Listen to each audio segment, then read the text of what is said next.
Alright guys, we're getting ready to prime the fuel rails after a fuel filter change on a 6-liter diesel, and today I'm doing it with my Edge CTS Evolution box. I used to use my little fuel gauge there, and that actually worked pretty well because it's instant, it's always on, whereas the Edge box you have to kind of turn on.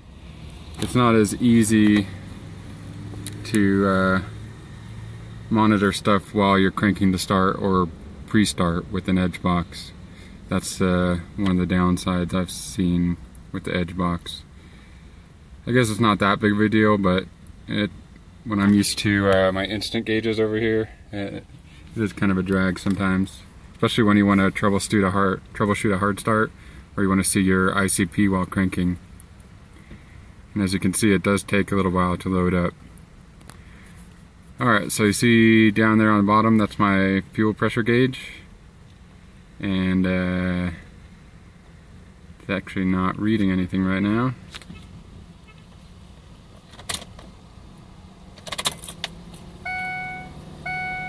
There we go. So when you're priming the fuel rails, what you want to see is a PSI over probably 30 PSI at least. And what you're going to have to do is cycle the key on and off.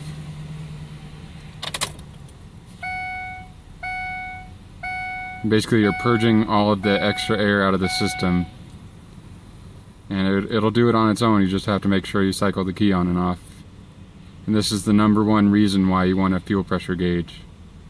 I hope you guys are not running down to the E on your fuel gauge every time.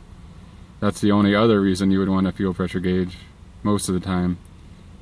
If you got a good solid system, you mainly want it to prime your fuel pressure, and you want it to make sure you're not running out of fuel when you're down close to the E. When you're down below like 0 miles to empty, yeah, that's when you got trouble.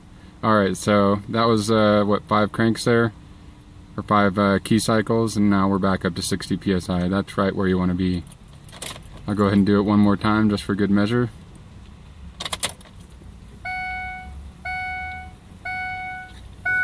Yeah, it turned off. That's the Edge for you. So as you can see, it took about 5 or 6 times to get it right. If you don't have a fuel pressure gauge, you can just cycle the key on and off 8 times and you're good to go. But I like being able to watch the fuel pressure gauge and make sure you don't have any leaks, make sure you're building up pressure, and make sure you really are good to go. Like so.